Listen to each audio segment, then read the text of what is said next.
Bismillahirrahmanirrahim. Assalamualaikum warahmatullahi wabarakatuh. Alhamdulillahi wahdah. Assalatu wassalamu ala man la nabiyya ba'dah wa ala alihi wa sahbihi wa man ittaba'a hudah ila yaumil qiyamah. Amma ba'd. Para asatidz rahimani wa rahimakumullah, jamaah sekalian yang semoga senantiasa diberkahi oleh Allah Subhanahu wa ta'ala. Ngaji itu sarana apa tujuan?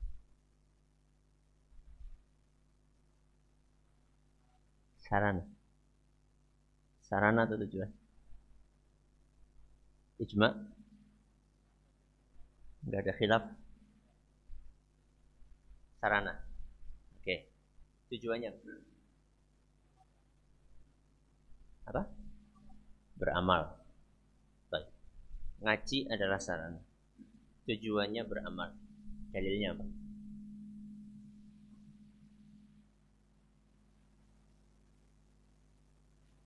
Dalilnya Al-Quran. Ya jelas Al-Quran. Surat apa maksudnya? Masya Allah.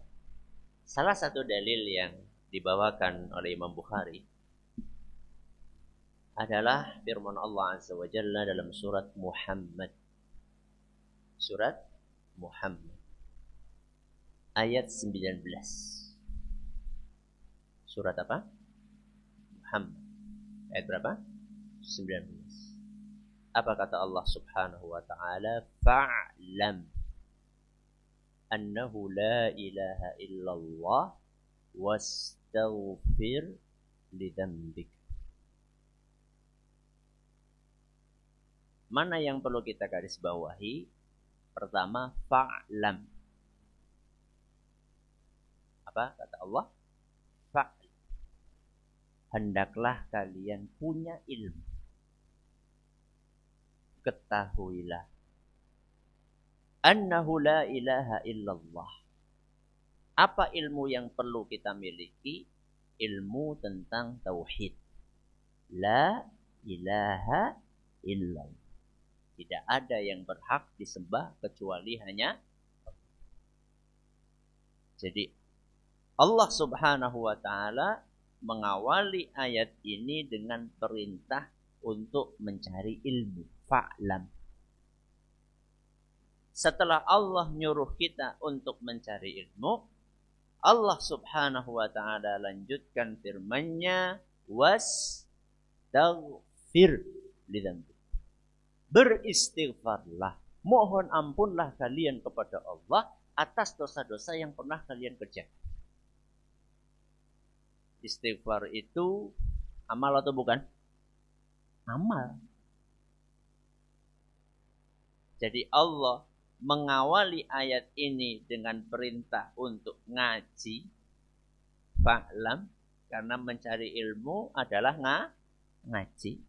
Setelah itu Allah melanjutkan firman-Nya, wastaghfir, beramallah kalian, salah satunya istighfar. Bisa dipahami? Bisa dipahami? Ya, awan-awan, ngantuk, apa? Bisa dipahami? Alhamdulillah. Makanya apa kata Imam Bukhari? Setelah beliau membawakan ayat ini, sebelum beliau membawakan ayat ini, beliau mengatakan babul ilmi qabla al-qawli wal amali.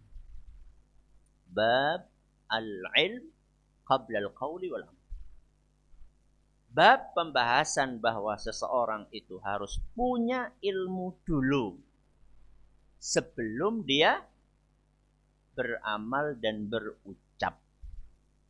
Sebelum melakukan sesuatu dan sebelum mengucapkan sesuatu, seseorang itu harus ilmu. Berarti ilmu itu adalah sarana untuk mencapai sebuah tujuan yang bernama amal. Berarti antum ngaji sekarang ini sudah sampai apa belum? Sudah sampai atau belum? Ya kan sudah sampai sini. Maksudnya sudah selesai apa belum? Belum loh, kita baru di awal loh. Belum selesai. Baru mulai kita nih. Ya. Oke. Orang mondok 6 tahun di Ibnu Taimiyah. Sudah tamat. Selesai atau enggak? Belum. Berarti ada kelas 7 gitu ya. Belum. Justru dia baru awal. Karena setelah berilmu dia harus beramal. Nah, ketika orang mengamalkan ilmunya, maka akan terjadi perubahan. Ketika orang mengamalkan ilmunya, akan terjadi perubahan. Perubahan dalam apa? Perubahan dalam dirinya. Makanya judul pengajian kita apa? Ngaji harus membawa perubahan. Jadi kalau kita hadir pengajian, atau kita mondok, atau kita baca kitab, setelah kita mondok, ngaji, baca kitab, itu harus ada perubahan dalam diri kita. Perubahan ada 2. Perubahan menjadi lebih baik, perubahan menjadi lebih buruk. Yang mana? Yang lebih baik. Masa tamat pesantren malah jadi jarang ngaji dengan alasan wis tahu. Ya. Tamat pesantren malah jadi jarang ngaji. Gimana sih? Ketika kita belajar ilmu agama, ngaji kita ini harus membawa perubahan dalam kehidupan kita. Perubahan menjadi yang lebih baik. Nomor 1 adalah perubahan hubungan kita dengan Allah Azza wa Jalla. Nomor 1, prioritas kita. Jadi kenapa kita ngaji kitab tauhid? Supaya kita semakin dekat sama Allah. Supaya semakin kita nyaman ketika kita beribadah kepada Allah Subhanahu wa Ta'ala. Supaya kita semakin semangat membaca Al-Quran. Semakin menikmati sholat-sholat yang kita kerjakan. Itu tujuan kita belajar tauhid. Jadi jangan sampai kita belajar tauhid malah semakin jarang baca Al-Quran, semakin jarang zikir. Bahkan zikir yang rutin pagi sore juga jarang diamalkan. Nah, terus buat apa kita ngaji? Habis sholat, Assalamualaikum, Assalamualaikum. Langsung update status. Loh, habis sholat kan tuntunan Rasul SAW apa? Zikir. Gak ada tuntunan Nabi SAW habis salam langsung update status. Gak ada. Ini kita nih ikhwan akhwat ngaji. Itu harus begitu selesai ngaji, ada perubahan hubungan kita dengan Allah Subhanahu wa Ta'ala. Semakin dekat, semakin baik, semakin kenal kepada Allah, semakin takut untuk melanggar aturan-aturan Allah Azza wa Jalla. Semakin nurut kepada perintah-perintah Allah. Begitu baca ayat Al-Quran isinya perintah, baca hadis Nabi SAW isinya perintah, segera mengamalkan perintah-perintah tersebut. Enggak menunda-nunda. Itu ciri khasnya orang yang ngajinya membawa apa? Perubahan. Setelah kita ngaji, kita jadi rutin minimal sehari baca Al-Quran berapa? Berapa? Seikhlasnya. Berapa coba? Sehari minimal berapa? Selembar? Astagfirullah. Selembar. Baca WA berapa lembar?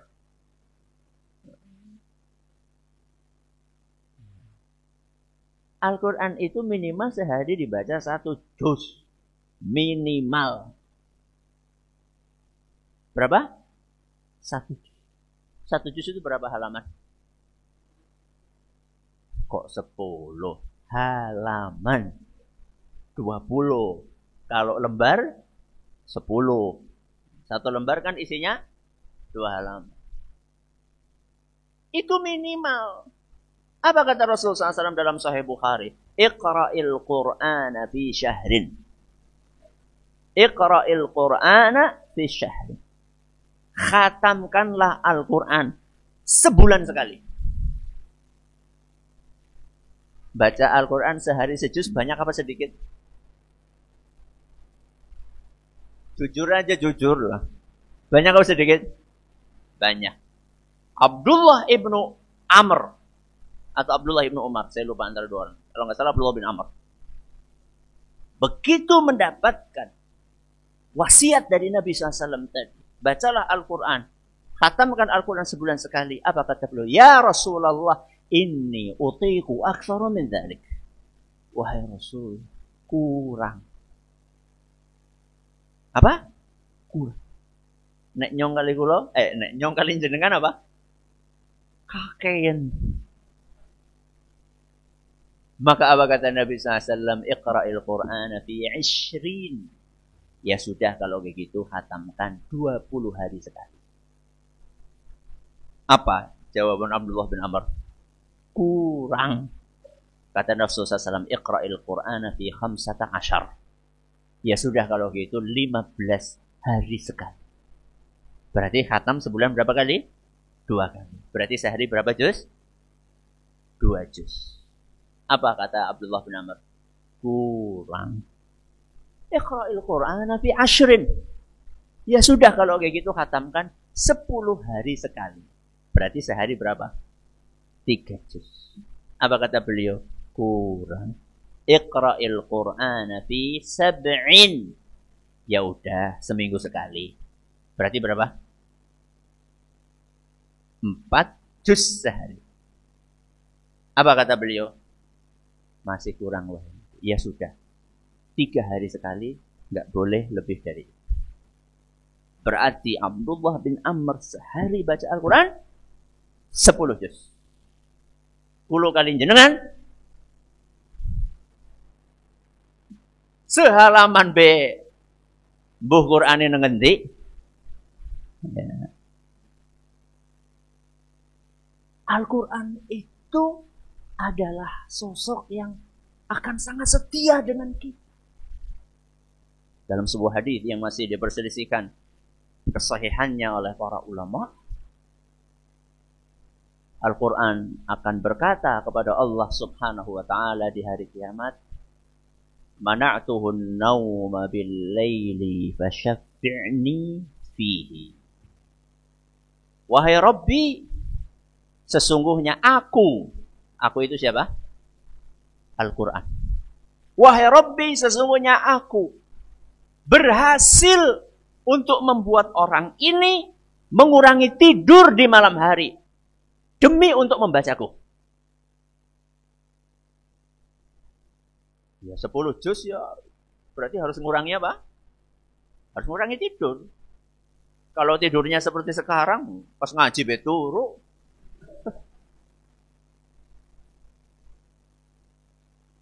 Gimana nggak akan berkurang? Karena dia 10 juz sehari ya mesti harus kurangi tidur. Maka Al-Quran pun lapor kepada Allah Subhanahu wa ta'ala. Aku telah berhasil membuat orang ini mengurangi tidurnya di malam hari demi membacaku. Fasyaffi'ni fihi. Wahai Rabbi, aku minta izin kepadamu agar bisa memberikan syafaat kepada orang. Gantian Al-Quran membela kita. Dulu ketika kita di dunia mementing-mentingkan Al-Quran, nanti di akhirat Al-Quran akan mementing-mentingkan kita. Dulu ketika di dunia kita memprioritaskan Al-Quran, nanti di akhirat Al-Quran akan memprioritaskan kita. Jadi teman setia itu bukan HP. Teman setia itu adalah Al-Quran. Gak ada hadis yang menyebutkan HP datang kepada Allah. Gak ada. Tapi kan maca Quran Ustaz nganggo HP. Ya, tapi kan kapan boleh maca? Ya. Maksudnya kapan? Dari sekian aplikasi. Kan HP-nya kan banyak aplikasi itu ya. Ya. Banyak aplikasi. Nah dari sekian aplikasi 10, 20, 30 aplikasi. Aplikasi Al-Quran itu dibuka sehari berapa kali? Lebih banyak mana buka aplikasi Al-Quran sama YouTube sama apa lagi? WA sama Facebook. Lebih banyak mana coba? Ini yang pertama, ngaji harus membawa perubahan menuju kebaikan. Yang pertama, perubahan hubungan kita dengan siapa?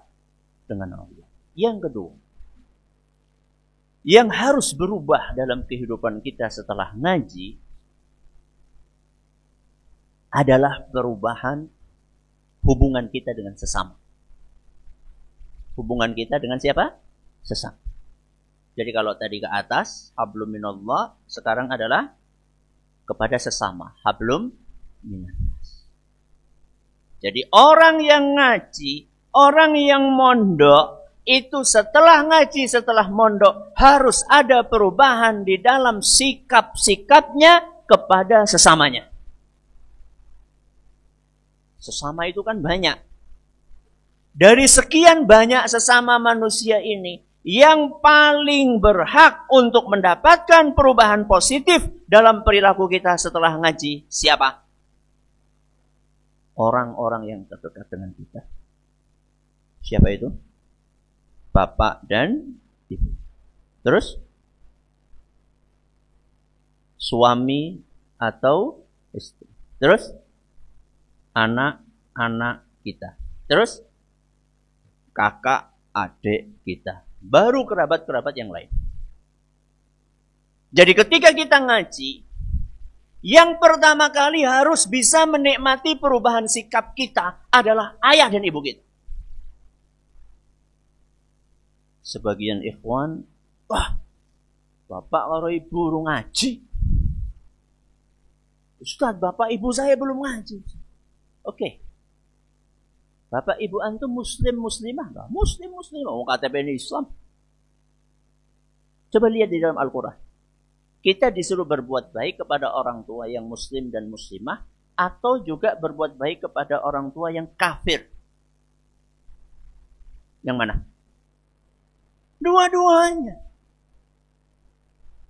Orang tua kita belum ngaji, itu masih muslim muslimah. Ana tanya sama antum, muslim muslimah dengan orang kafir, levelnya tinggi mana? Muslim muslim. Apa kata Allah Subhanahu wa taala dalam Al-Qur'an surat Luqman ayat 15? Wa in jahadaka ala an tusyrika bi ma laysa laka bihi ilmun fala tuti'huma. Andaikan kedua orang tuamu memaksamu, jahadaka, memaksamu, bukan hanya nyuruh, memaksamu untuk berbuat syirik, fala tuti'huma. Jangan engkau patuhi. Banyak ikhwan berhenti di sini. Enggak dilanjutkan. Padahal ada kelanjutannya. Apa kelanjutannya? Wasahibhuma fid dunya ma'rufa.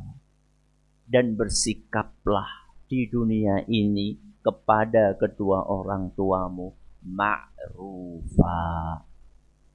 Dengan sikap yang ma'ruf. Sikap yang ma'ruf itu seperti apa?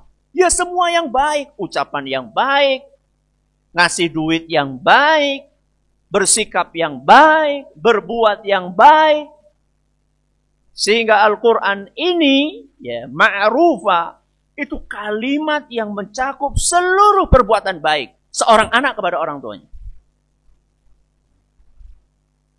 Sudah ngaji, masa nganter ibu belanja kemana? Ke pasar malu bawa kresek. Ya. Isin rotat, isinya kangkung, apa maning? Terong, isin. Terus kok sing nang omah sing mangan siapa? Ustaz malu, Ustaz, masa keren-keren kayak gini masa pakai apa? Bawaannya apa? Kresek. Ya udah bawa ransel gitu, bawa koper ya enggak apa-apa lah. Kayak gitu kok malu sih? Ya. Orang tua kita ini yang pertama kali berhak untuk mendapatkan perbuatan baik kita. Banyak orang tua yang enggak mau ngaji justru karena anaknya yang sudah ngaji. Melihat anaknya ini setelah ngaji malah tambah nggak sopan. Dulu sebelum ngaji bahasa. Nun sewu Pak. Panjenengan. Sekarang sama bapaknya, Pak, antum siapa leh?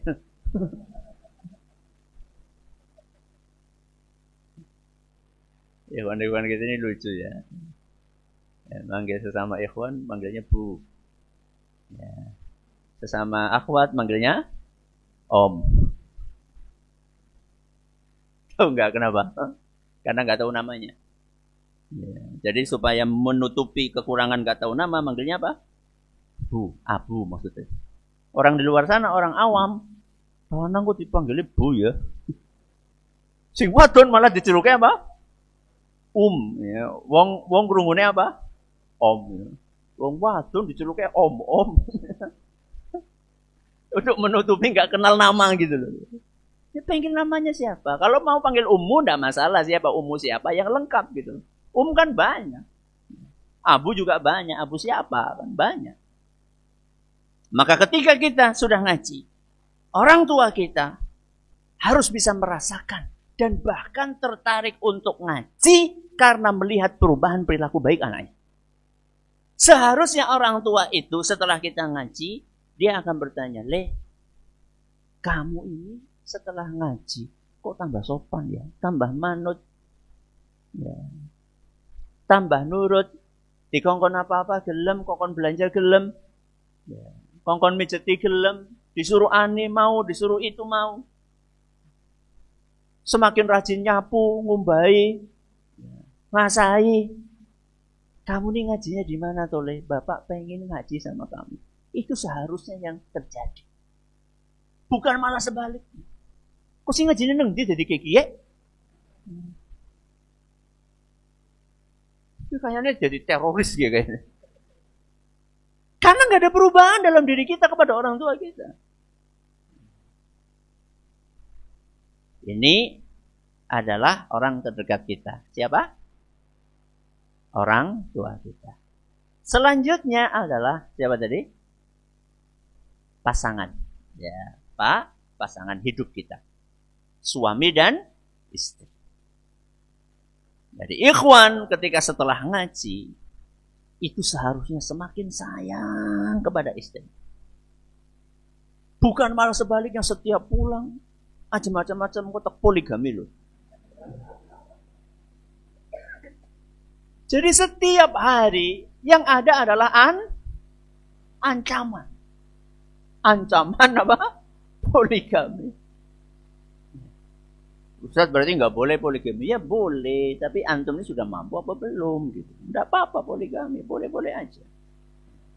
Tapi ketika kita sudah ngaji, istri kita harus bisa merasakan, Masya Allah suami saya sekarang, setelah ngaji itu kalau diajak ngobrol nyaman. Ada sebagian suami, kalau diajak ngobrol sama istrinya, matanya kemana? Matanya ke HP. Gak asik. Gak asik ngobrol, yang satunya cuek. Matanya kemana, ngobrolnya kemana. Bahkan di momen kebersamaan di meja makan pun, masing-masing pegang HP. Ya pada baik lanang, wadon. Suaminya iya, istrinya iya. Ya minimal lah ya.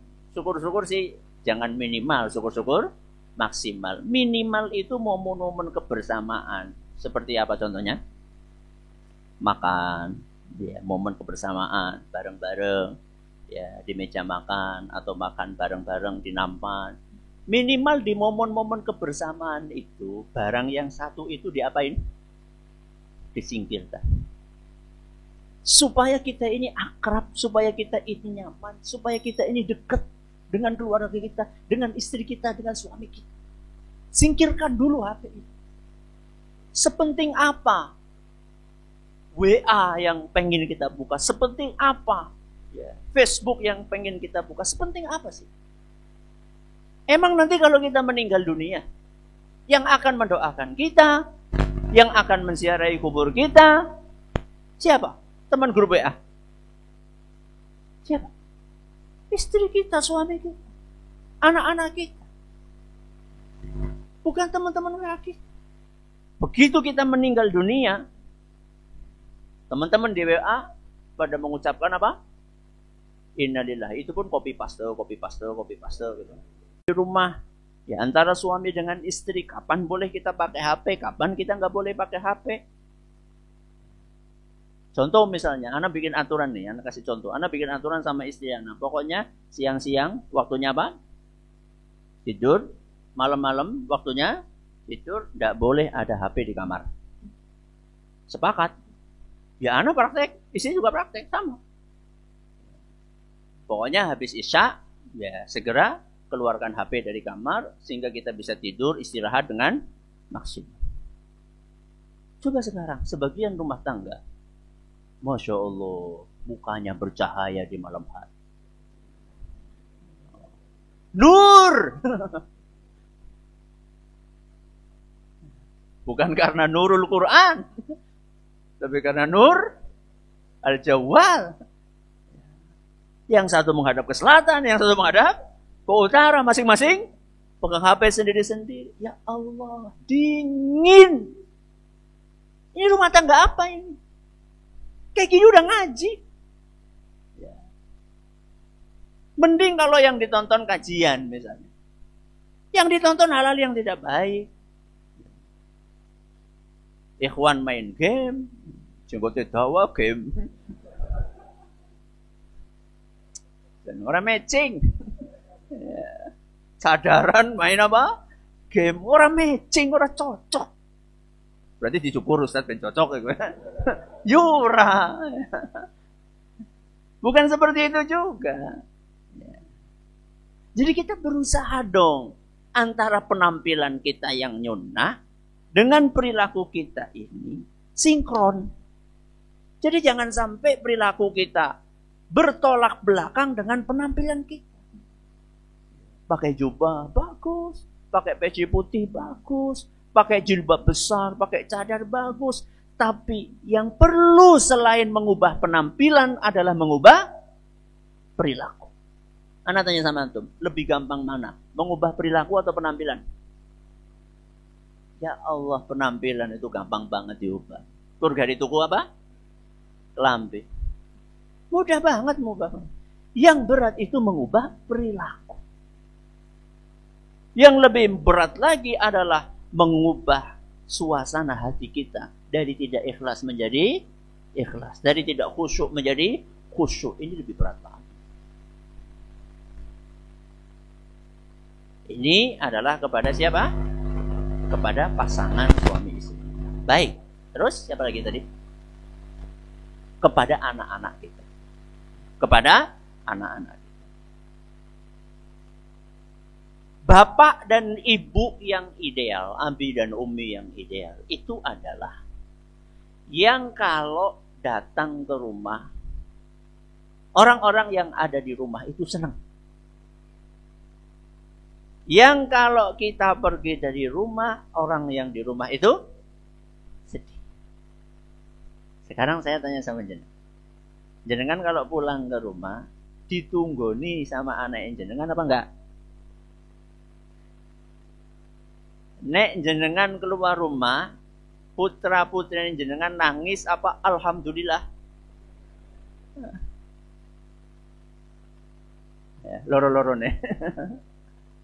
Kalau jenengan itu pergi, ditunggu-tunggu kepulangannya atau tidak? Iya Ustaz, ditunggu-tunggu oleh-oleh. Rasulullah Sallallahu Alaihi Wasallam kasih contoh kepada kita. Bagaimana anak-anak di zaman beliau, cucu-cucu beliau, keponakan-keponakan beliau. Itu saat Rasul SAW bepergian, mereka nunggu kedatangan beliau. Diceritakan oleh Abdullah bin Ja'far. Siapa? Abdullah bin Ja'far. Anaknya siapa? Anaknya Ja'far bin Abi Thalib. Abdullah bin Ja'far dalam hadis riwayat Muslim beliau bercerita, "Kana Rasulullah sallallahu alaihi wasallam idza qadima min safarin tuluqiya bi sibyani ahli baiti." Rasulullah sallallahu alaihi wasallam kalau pulang dari safar, maka anak-anak kecil dari keluarga beliau pergi datang menyambut kedatangan beliau. Nunggu bukan di depan rumah, nunggu di pintu kota. Saking sukanya mereka dengan kedatangan Rasulullah. Jadi bukan hanya nunggu di dalam rumah, tapi nunggu di mana? Di gerbang kota. Nunggu nih mereka di sana. Ada berita, oh Rasul hari ini pulang. Ya, jamnya kan belum pasti kan? Gak seperti sekarang kan? Anak sampai insya Allah jam 12. Dulu kan cuma kabar gitu aja, akan pulang. Berarti kan nunggunya bisa apa? Bisa berjam-jam nunggunya, karena nggak pasti beritanya. Qala, kemudian Abdullah bin Ja'far bercerita, wa innahu qadima min safarin fasubiqa bi ilaihi. Pada suatu saat, Rasulullah SAW pulang dari safar. Dan ternyata aku, kata siapa? Abdullah bin Ja'far adalah anak yang pertama kali menyambut beliau. Jadi Melayunya paling apa? Paling banyak. Begitu melihat aku, ya, Rasulullah SAW melihat Abdullah bin Ja'far, hamalani baina yadayhi. Langsung beliau sallallahu alaihi wasallam mengambil aku, kemudian ditumpangkan di atas tunggangan beliau di bagian depan. Entah pakai kuda, entah pakai onta, entah pakai ya, entah pakai keledai, entah pakai bigol, pokoknya ditumpangkan di bagian depan. Tsumma ji'a bi ahad ibnai Fatimah. Enggak lama kemudian datang salah satu dari anaknya Fatimah. Kalau enggak Hasan ya Husain. Fa ardafahu khalfahu. Maka Nabi SAW pun junjung Hasan atau Husain, diponcengkan di bagian belakang. Fa'udkhilnal Madinah salasatun ala dabbah. Maka kami masuk ke kota Madinah di atas tunggangan, beliau di depannya Abdullah bin Ja'far, di belakangnya siapa? Hasan atau Husain. Lihat kehangatan hubungan Rasulullah SAW dengan anak-anak. Apa kita sudah seperti itu sama anak-anak kita setelah ngaji? Apa hubungan kita dengan anak-anak kita semakin hangat?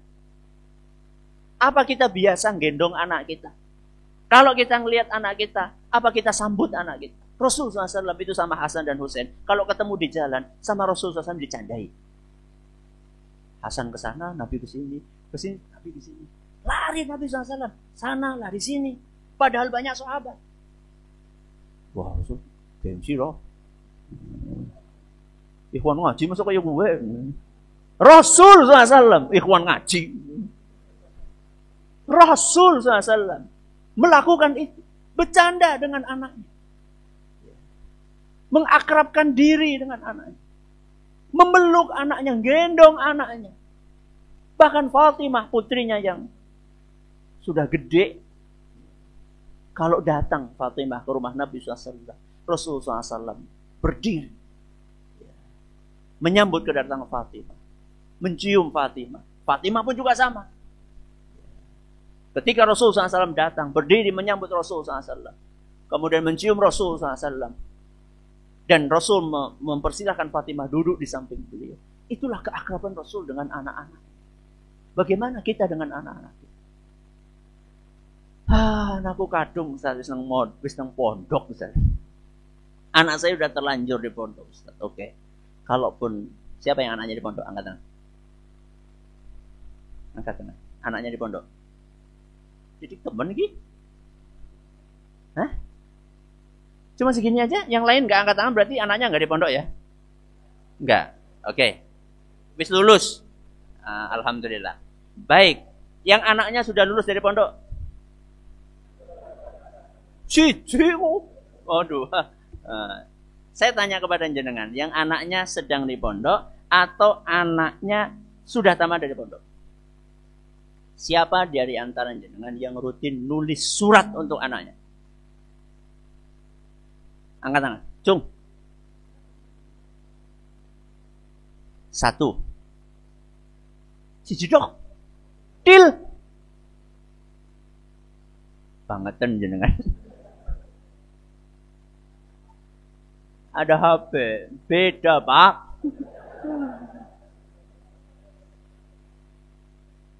Ada sebagian orang tua, Ustaz, saya kan kurang mampu, Ustaz. Kalau saya rutin jenguk anak saya, ya biayanya kan nggak ngoyo, Ustaz, nggak cukup. Oke lah. Memang kalau masalah biaya tidak masalah. Kalau karena alasannya biaya tidak apa-apa. Tapi ngirim surat si pira. Ngirim surat itu berapa? Apa Ustaznya ngirim? Ya ngirim. Masa aku ngomong orang? Anak saya mungkin sekitar satu ya mungkin baru sekitar yang nomor 3 ya nomor 3 sekitar 1,5 tahun. Itu sampai sekarang sudah 17 surat mungkin tak kirim. Dan tak simpen, ada file.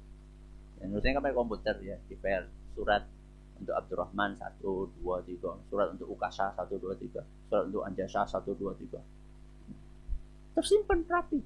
Isinya apa? Nasihat. Nyontoh siapa Ustaz? Nyontoh Ramaninyo.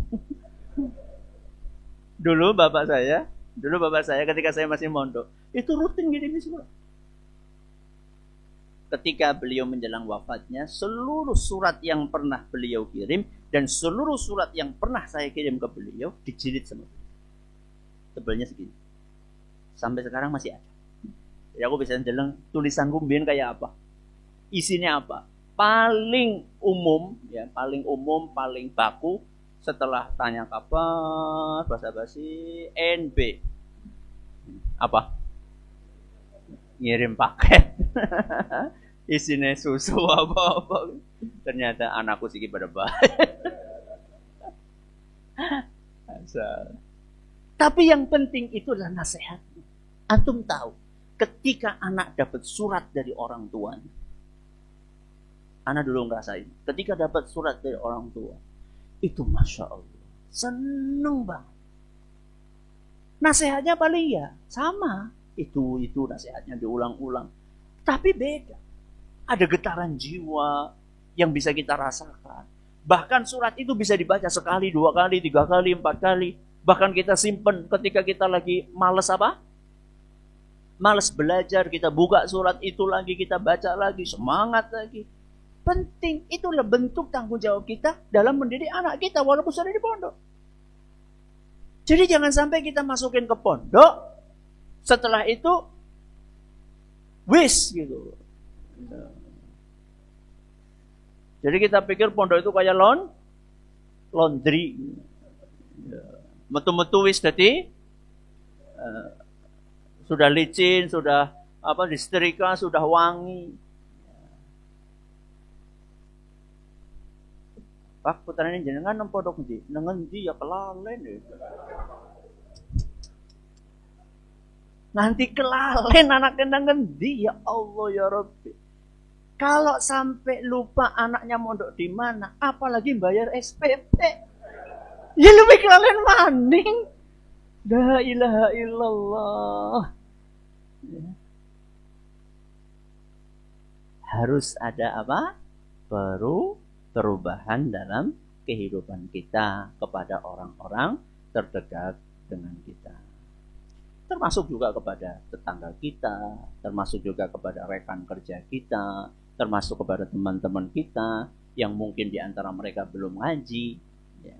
Jadi maksimalkan kita untuk berakrab dengan orang lain kepada sesama muslim terutama.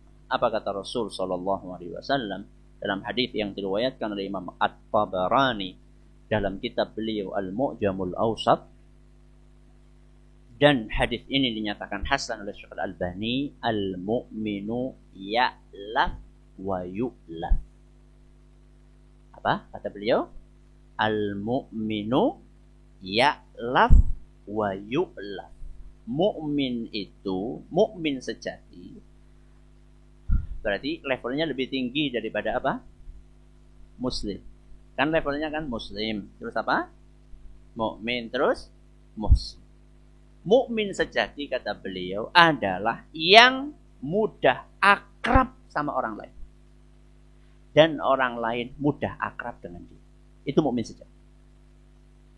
Jadi mukmin sejati orang sing besengut, bukan. Jadi ada sebagian orang memahami semakin kokoh manhajnya, semakin apa?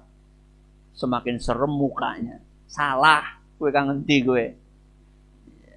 Rasul SAW mengatakan, al-mu'minu ya'laf wa yu'laf. Mukmin sejati itu mudah akrab dengan orang. Jadi orang lain itu kalau duduk sama kita itu nyaman. Bukan malah menghindari. Mukmin sejati itu kalau orang lain duduk sama kita, ya, itu akrab, seneng, betah. Kalau mukmin yang nggak sejati, orang lain mau dekat-dekat dengan kita apa? Males. Kenapa? Paling ngutang. Atau ngomongnya kasar, ya, ngomongin si A, si B, si C, gak enak, omongannya itu gak nyaman. Itu bukan mukmin sejati. Mudah-mudahan apa yang kita pelajari hari ini bermanfaat. Masih sisa beberapa belas menit. Silakan kalau ada yang mau tanya, bisa disampaikan pertanyaan.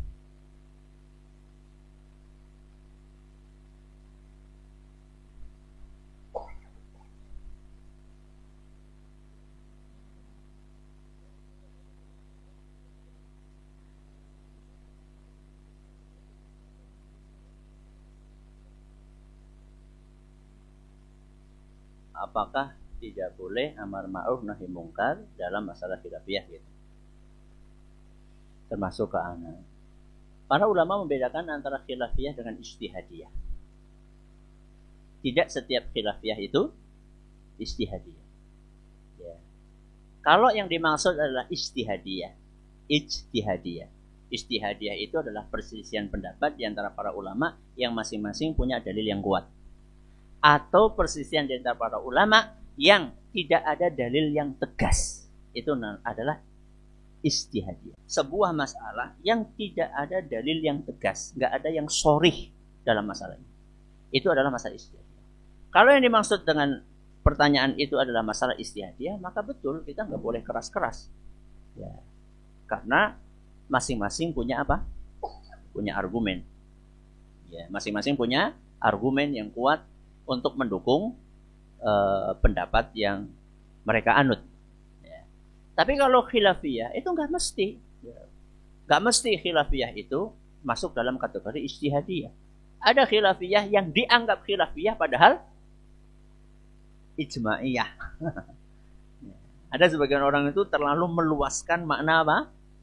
Khilafiyah. Sehingga dalam tauhid pun apa? Bukan khilafiyah. Jadi bedakan antara khilafiyah dengan ijtihadiyah. Kalau anak melakukan sesuatu, ya apakah boleh kita, menurut kita keliru, apakah boleh kita ingkari? Ya tanya dulu. Jangan-jangan anak kita sudah mempelajari lebih daripada kita. Misalnya kita nggak mondok, anak kita mondok misalnya. Ternyata anak kita punya tambahan ilmu yang kita belum tahu. Ya kita tanya dulu. Sebelum kita ingkari, kita tanya dulu. Ya. Sebelum kita ingkari, kita hadisnya Qobi. Ada hadisnya kok. Padahal sebenarnya iya betul ada hadisnya. Ada hadisnya betul. Tapi Rasulullah SAW minum berdiri itu saat itu dalam momen apa? Kok kemudian momen A digeneralisir kepada semua momen? Berarti kan nggak pas. Ya, berarti ada syubhat. Maka perlu kita luruskan. Perlu kita luruskan. Atau anak kita misalnya pulang-pulang kok isbal. Itu kan menurut sebagian ulama makruh. Enggak apa? Enggak haram. Betul, memang ada pendapat ulama seperti itu dan pendapatnya cukup kuat. Tapi pendapat yang mengatakan haram lebih kuat lagi. Hadisnya lebih gamblang, lebih sharih, lebih tegas, ya lebih terang. Ya kita nasihati. Ya. Nah amannya yang mana coba? Kalau yang kayak gini, insya Allah selamat. Kalau yang ini ada kemungkinan tidak selamat. Milih yang mana? Ya milih yang jelas-jelas insya Allah apa? Selamat. Jadi anak-anak yang baru mondok itu biasanya pulang-pulang itu punya apa? Punya dalil. Yang kadang-kadang kurang pas. Ustaz, anak saya sudah 2 tahun sekolah tapi masih ditunggui sama uminya. Terus kenapa? SD apa TK apa SMP? Ya, enggak tahu ini. Ya, SD apa TK apa SMP?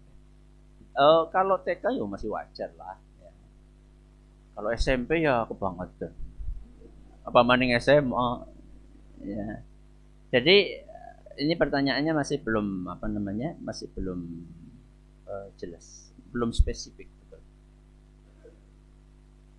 Apa Ustaz, Ana seorang pengajar TPQ.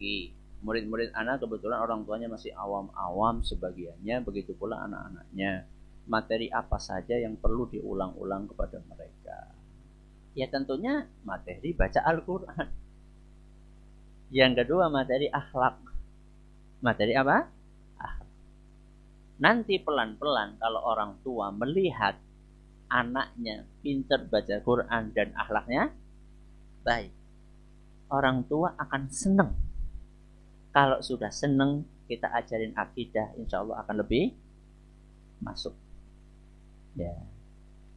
Jadi usahakan kalau kita ngajarin anak-anak yang masih awam seperti ini, itu jangan langsung ngajarin sesuatu yang bisa menimbulkan polemik berkepanjangan. Misal ngajarin cara sholat, langsung kita serang masalah apa?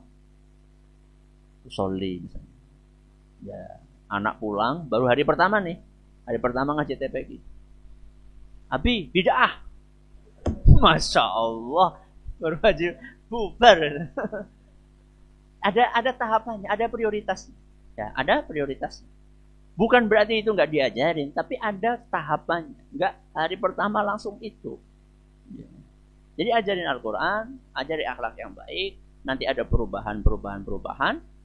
Lama-lama orang tuanya akan senang melihat perubahan yang signifikan dalam diri anaknya. Akhirnya akan lebih mudah menerima apa yang disampaikan oleh Ustadz.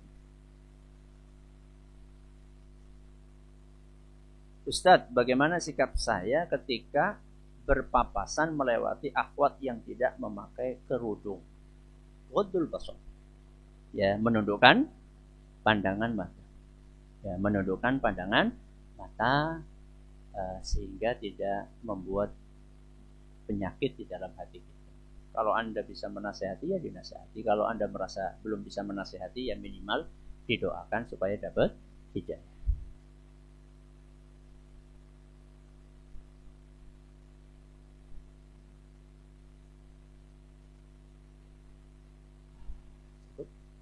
Ada lagi? Ya.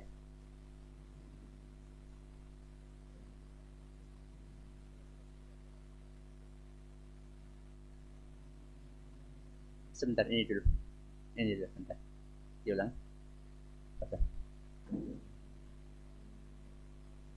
Waalaikumsalam.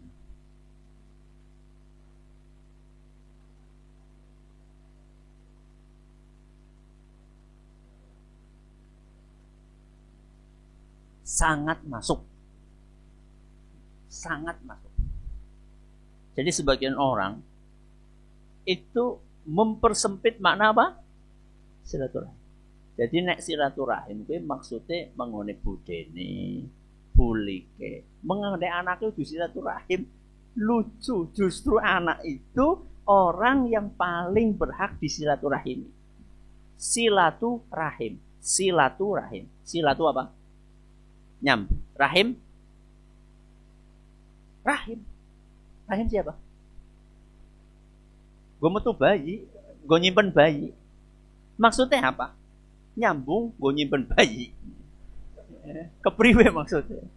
Menyambung hubungan kekerabatan. Loh, yang paling dekat sama kita kan darah daging kita, apa? Nah, jadi silaturahim itu kata para ulama ada yang level wajib, ada yang level sunnah. Salah satu yang levelnya wajib adalah silaturahim kepada orang tua, kepada anak. Jadi kalau antum itu niat mengunjungi anak, walaupun modalnya lumayan apa? Lumayan gede. Niat antum adalah untuk silaturahim, maka rizki antum akan diluaskan semua. Bukankah Rasul Shallallahu Alaihi Wasallam menyampaikan bahwa silaturahim itu akan memperluas istri? Oh, rizki. Ya bisa awan jadi. Memperluas rizki dan memanjangkan termasuk antum itu bayar SPP, itu meluaskan rizki. Betul. Apa kata Rasul SAW ketika ada kakak adik yang adiknya belajar, yang kakaknya kerja untuk membiayai adiknya. Apa kata Rasulullah SAW? La'allaka turzaqu bihi. La'allaka turzaqu bihi. Kamu itu ngomong kepada siapa Rasul? Kakaknya. Kan yang mondok siapa? Adiknya. Yang biayai kakaknya. Rasul berkata kepada kakaknya, la'allaka turzaqu bihi. Kamu itu dapat rezeki lancar. Itu karena kamu biayai adikmu. Berarti jenengan itu kalau nggak bayar SPP, rezekinya jadi seret. Marem.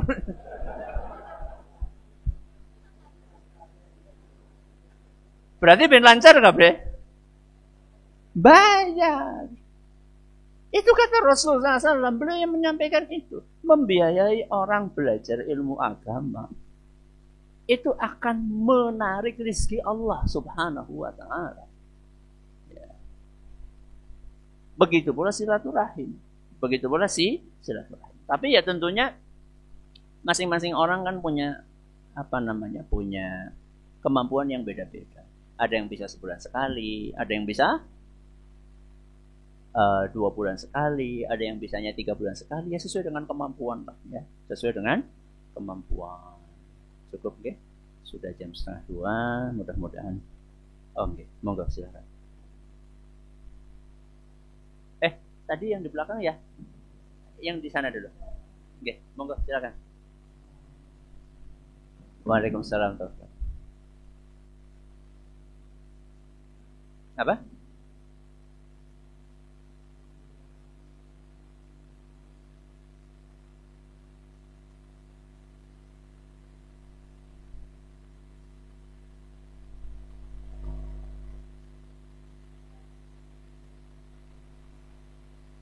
Kena apa? Fitnah agama. Ya. Doanya adalah yang kita baca setiap pagi dan sore. Allahumma inni as'alukal afwa wal afiyata fid dunya wal akhirah. Terus Allahumma inni as'alukal afwa wal afiyata fi dini. Nomor 1 dini, agamaku. Terus wa dunyaya, duniaku. Terus wa ahli, keluargaku. Wa ma li, hartaku. Jadi kita itu setiap sore dan pagi itu minta afiat. Afiat itu artinya apa?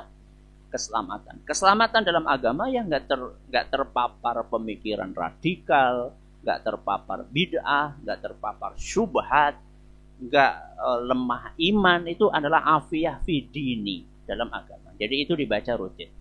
Yang kedua, tentunya kalau di internet itu kita nggak semuanya bisa kita jadikan rujukan. Ya karena semua yang baik, yang buruk ada di internet. Maka cara yang paling mudah salah satunya adalah dengan nengeri. Apa nengeri? Niteni, ya pada boy. Bahasa Indonesianya. Menandai situs-situs web-web agama yang memang sudah selektif. Yang sudah selektif. Yaitu web-web situs-situs yang dikelola oleh ustaz-ustaz kita. Ya, banyak itu konsultasi syariah.com, kemudian apa? Muslim.or.id, kemudian Al-Manhaj atau apa gitu. Rumaiswa.com, banyak. Walaupun sekarang ini karena ada pihak-pihak yang berupaya untuk menjatuhkan web-web tersebut, sehingga yang keluar itu kalau kita masuk nyari masalah agama itu dari yang nggak jelas webnya. Nah, maka perlu kita masukkan misalnya nyari hukum apa, tambahi konsultasi syariah.com. Jadi kita langsung spesifik atau lewat Ufit ya, mesin apa? Mesin pencari. Jadi bukan lewat Google. Jadi kita mesin pencarinya masuk lewat Ufit apa? Ufit.com. Jadi langsung ufit.com. Jadi kita langsung sudah diapain? Sudah disortir sudah. Itu lebih gampang lagi. Ya, nggak perlu takut-takut. Insya Allah lebih aman. Monggo. Waalaikumsalam.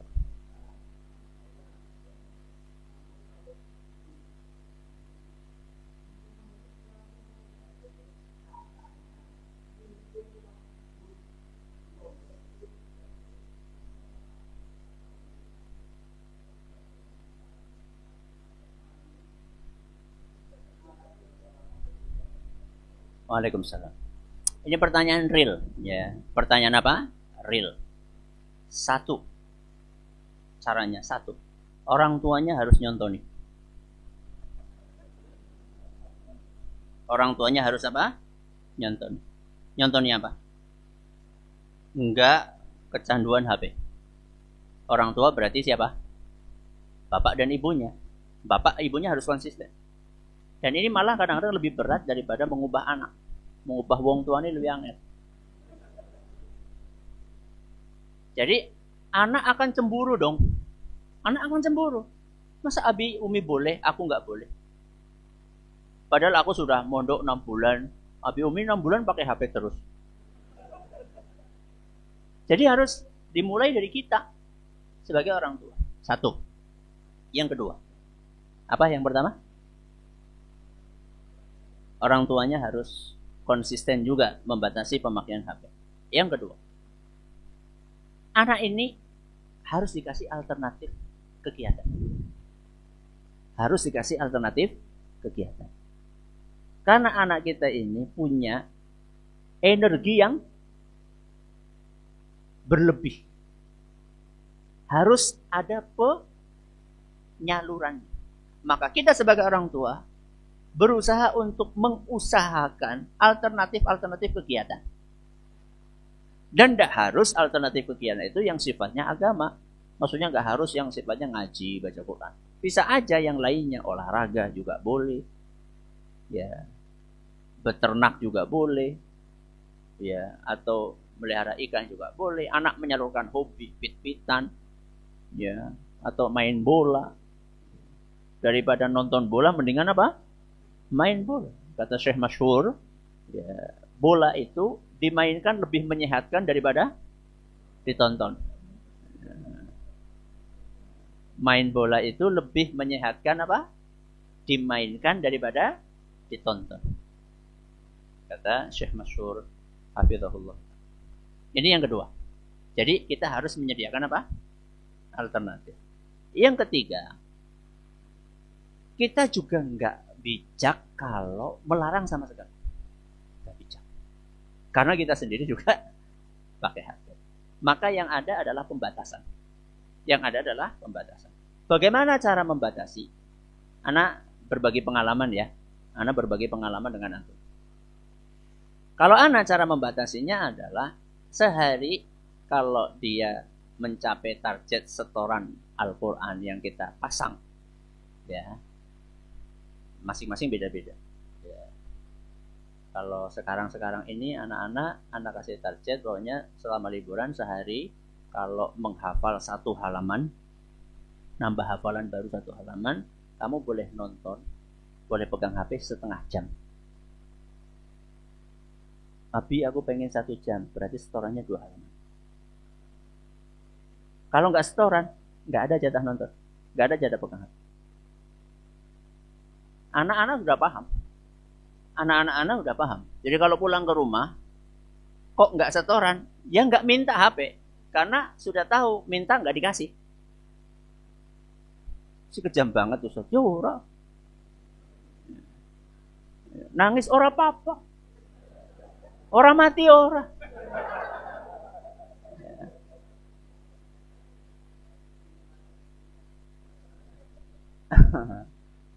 Ya daripada kita kalau kita suruh milih ya antara TV yang umumnya sama HP yang bisa di setting, maksudnya bisa di filter, itu bisa lebih baik HP, bisa lebih baik HP kalau kita kasih filter. Karena kita bisa milih kan. Kalau di televisi kan nggak bisa milih. Kalau di televisi kita ini disetting sama siapa? Sama stasiunnya, karena dia menayangkan acara-acara yang dia atur sendiri. Jadi kita diatur sama TV. Kalau HP kita mengatur gitu loh. Itu bedanya. Ya, itu bedanya. Termasuk yang bisa ini kita kembali ke yang kedua. Saya lupa tadi. Termasuk yang bisa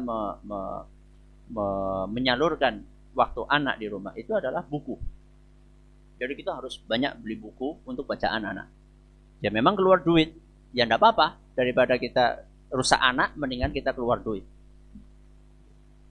Itu anak cerita sedikit ya, buku khusus bacaan, buku cerita, buku itu di rumah itu mungkin ada berapa rak itu. Jadi bukan berapa biji, berapa rak buku cerita. Jadi di rumah itu anak itu kalau lagi nggak setoran ya udah dia baca buku-buku cerita gitu. Sehingga waktunya itu bisa tersalurkan untuk hal yang lebih positif daripada main HP. Jadi 3 ya. Yang pertama apa tadi? Orang tuanya harus konsisten membatasi. Yang kedua, anak dikasih alternatif kegiatan. Yang ketiga, kita memberi syarat batasan. Kita memberi batasan. Dan batasan itu bukan hanya waktu, termasuk juga batasan mana yang pantas dilihat. Jadi anak itu harus tahu, kamu bisa nggak bedakan yang baik sama yang buruk? Ditanya sama. Bisa, Bi. Coba apa yang baik? Yang baik ini. Yang nggak baik apa? Ini. Tahu ya? Sudah kayak gitu. Nanti kalau perlu, ya anak itu pakai HP-nya di samping kita. Anak pakai HP-nya di samping kita. Kita sambil ngawas. Kalau kita suatu saat nggak bisa ngawasi, maka setelah anak pakai HP, kita apa? Kita lihat story. Di story-nya kita lihat. Apa yang ditonton, baik atau nggak baik. Jadi kita itu memang hidup di zaman ini harus siap capek. Daripada anak kita rusak. Kalau sudah rusak, kadung rusak, angel. Boleh? Dan. Maka lebih baik capek di awal. Jangankan anak itu kan urung pepek. Apa nih? Akalnya kan belum sempurna anak itu. Yang dewasa kita ini akalnya sudah lebih pepek. Kita saja kadang-kadang rusak gara-gara apa? Apalagi anak si urung pepek. Sing pepek bisa rusak gitu loh. Bisa dipahami? Hah? Enggak lah. Yesus beda lagi. Subhanakallahumma wa bihamdika asyhadu an la ilaha illa anta astaghfiruka wa atubu ilaik. Mudah-mudahan apa yang kita pelajari bermanfaat bagi kita semuanya. Terima kasih atas perhatiannya, mengutus seluruh kurangannya. Assalamualaikum warahmatullahi wabarakatuh.